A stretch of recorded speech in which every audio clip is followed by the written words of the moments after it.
1순위로 올라왔던 분이 있어요. 네. 달러의 중요성이 되게 높아질 거라고 봐요. 그럼 1년 반 정도를 세네 번의 분할 매수하면 미국과 중국이 싸우면 집니다. 중국이 그리고 엄청 포커싱을 둘 거라고 봅니다. 한국이 약간 그러한 상황에 놓여 있는 거죠.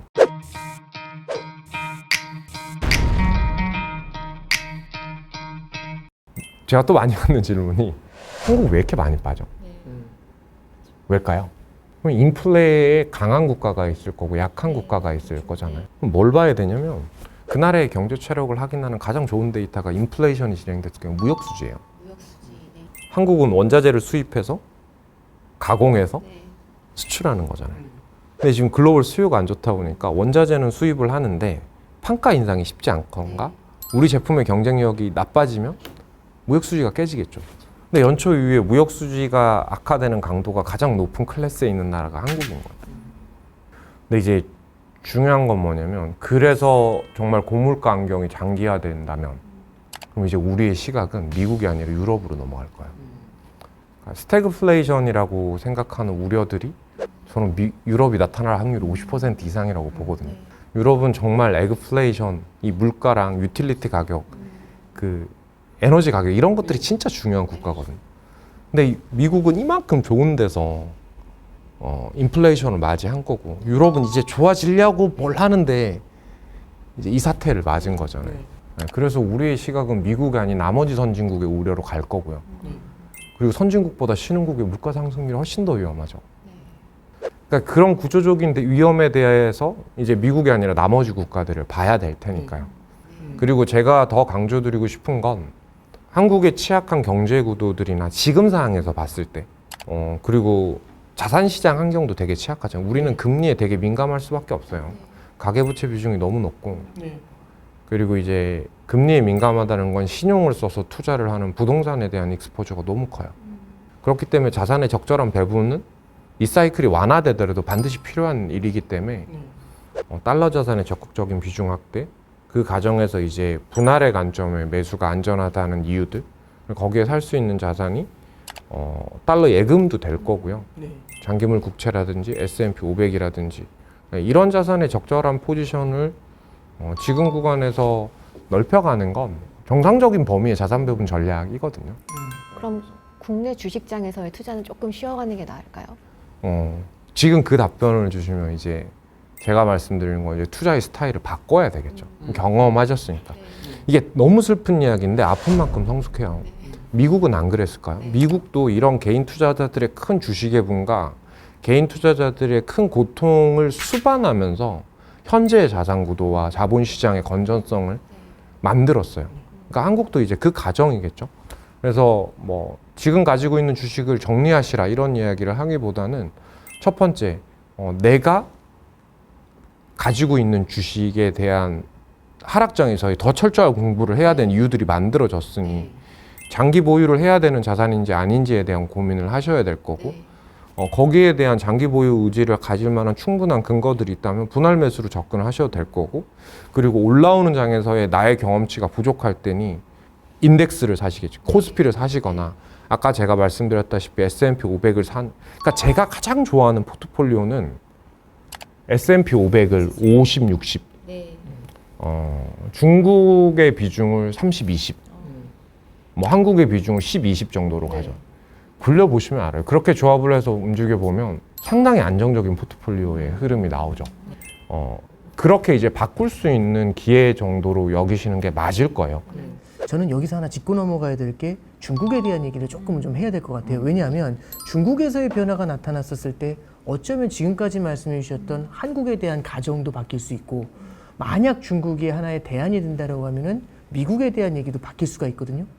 그래서 중국에 대해서는 지금 어떤 생각을 갖고 계시는지 그거 좀 봐주시죠.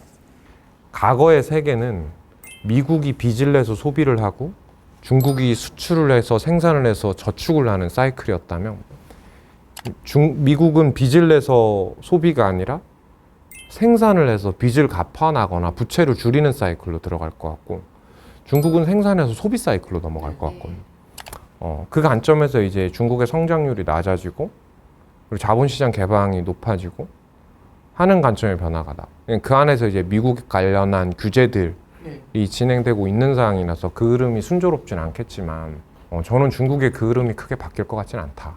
미국이 지금 중국에 가장 많은 규제를 하고 있는 산업이 어떤 산업인지 아세요? 아시잖아요. 반도체 아닌가요? 네. 그래서 그런 테마의 관점에서 중국을 바라봐야 된다라고 생각을 하고 있어서 제 투자 철학은 그거예요. 미국과 중국의 분쟁은 큰 흐름이다. 거역할 수가 없을 거다.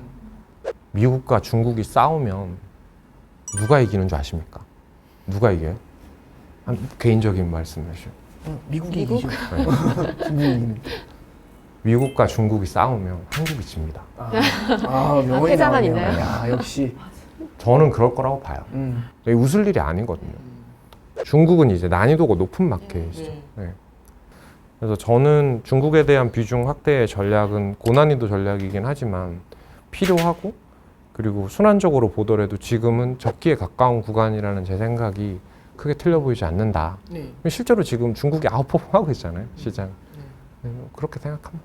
그러면 여기서 이 질문을 하나 좀 드려보려고요. 그러니까 예를 들어서 우리가 중국을 바라볼 때 미국의 규제하고는 상관이 없는 종목을, 그런 섹터를 찾아가느냐, 이렇게 이제 해석을 하는 사람이 있고, 방금 전에 말씀하셨던 것처럼 때려도 버티는 애를 찾아가느냐, 이 해석이 될 수도 있는데 어떻게 해석을 하는 게 정확할까요? 되게 어려운 질문인데 메가 트렌드의 정의를 저는 어떻게 내냐면, 전 세계 메가 트렌드는 바이든과 시진핑이 같이 육성하는 산업이면 그게 메가 트렌드가 돼요. 뭐 에너지, 뭐 농업, 뭐 그리고 전기차, 그리고 이제 반도체, 뭐 이런 산업, 그리고 AI, 데이터를 기반으로 하는 거. 그걸 이제 다 때리고 있는 거예요.